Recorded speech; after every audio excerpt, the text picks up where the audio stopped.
This video is brought to you by Brilliant. After more than a decade of diplomatic hostility and frayed relations between Turkey and Egypt, Turkey's President Erdogan visited Cairo last week to meet with his Egyptian counterpart, Abdel Fattah al-Sisi, a man he once branded a killer and said he'd never talk to. The pair pledged to open a new page that enriches the bilateral relations between the two regional powers and expand cooperation. So in this video, we're going to explain why relations broke down in the first place, why Erdogan and Sisi are restoring ties, and what impact it might have on the region.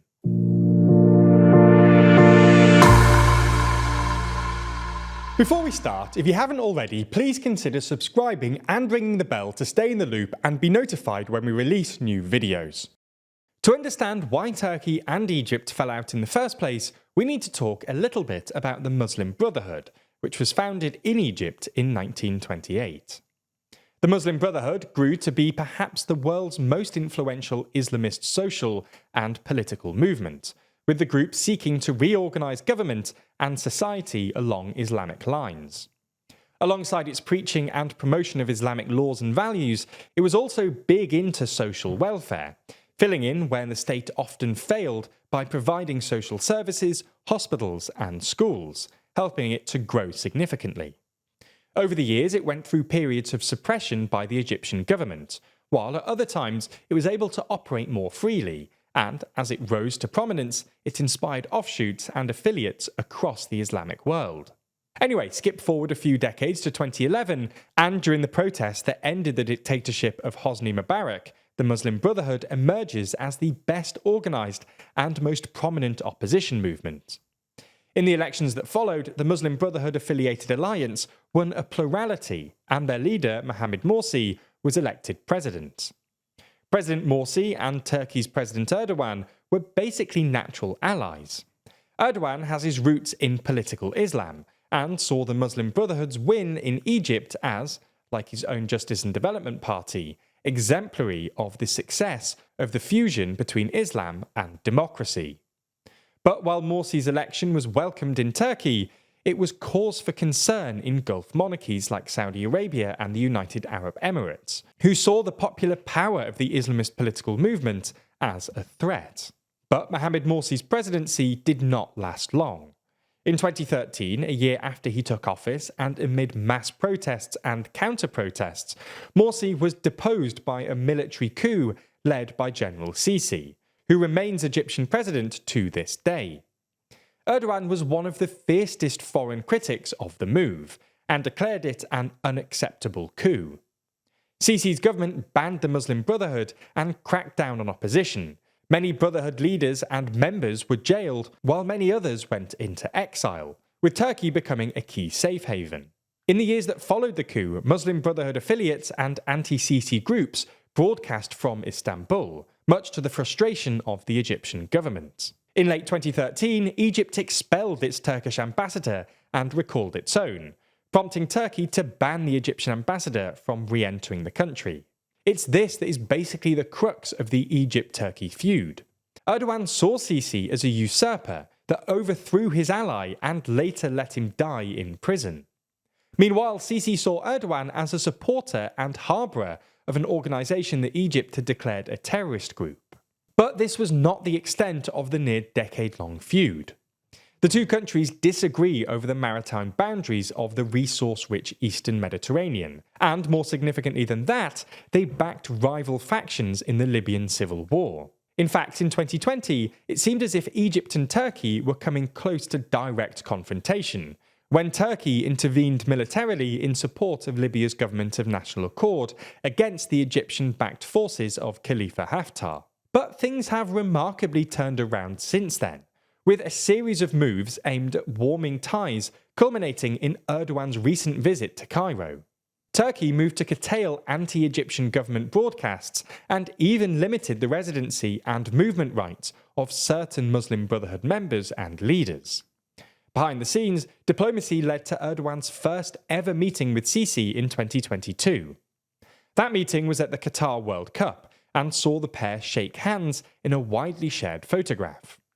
Months later, in March 2023, Turkey's then foreign minister travelled to Cairo in the first official visit to Egypt by Turkey's top diplomat since Sisi took power a decade earlier. A reciprocal visit by Egypt's foreign minister followed soon after, and the two countries mutually assigned ambassadors. Ahead of Erdogan's recent visit to Cairo, Turkey's foreign minister said the government had greenlit the sale of Turkish drones to Egypt, as well as other technologies. On the day of Erdogan's visit, it was clear that both sides did their best to display their newfound friendliness. President Sisi rolled out the red carpet and met him at the airport. Erdogan called him his esteemed brother and invited him to Turkey at a later date. And the pair said they wanted to boost bilateral trade from a volume of $10 billion to $15 billion a year, while seeking to enhance joint investments and open new areas of cooperation. So why have Egypt-Turkey relations rebound from such a low point?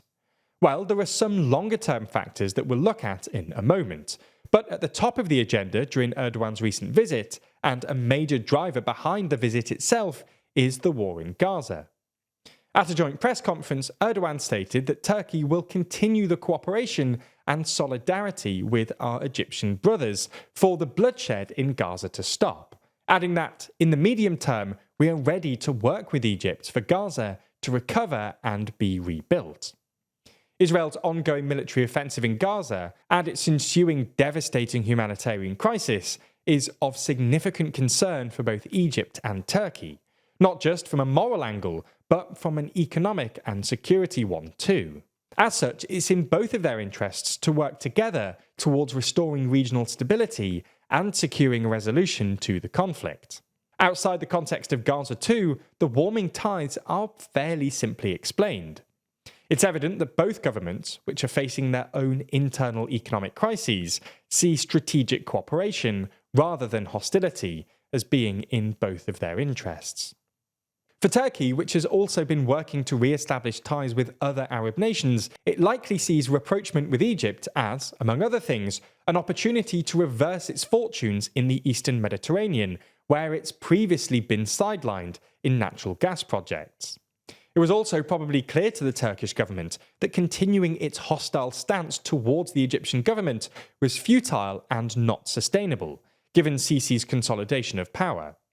Meanwhile, Egypt, keen to resolve the crisis on all of its borders, namely Libya, Sudan and Gaza, stands a better chance at doing so if it has constructive relations with one of the region's other main powers.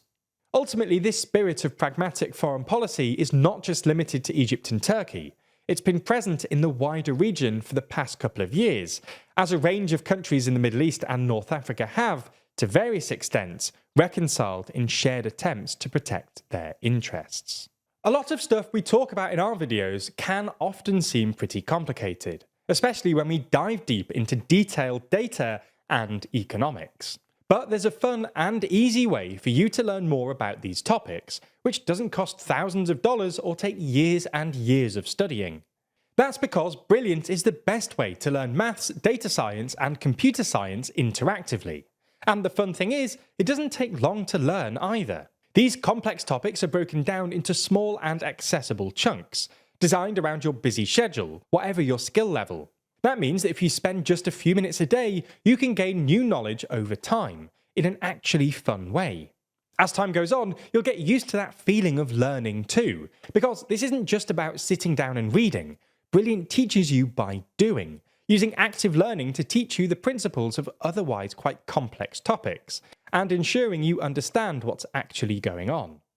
So whether you want to brush up on your basic math skills, improve your employment prospects by learning about future technology, or just have fun with coding, then you can check out everything that Brilliant has to offer for free for 30 days by clicking the link below. Plus, the first 200 of you that sign up will get 20% off Brilliant's premium annual subscription.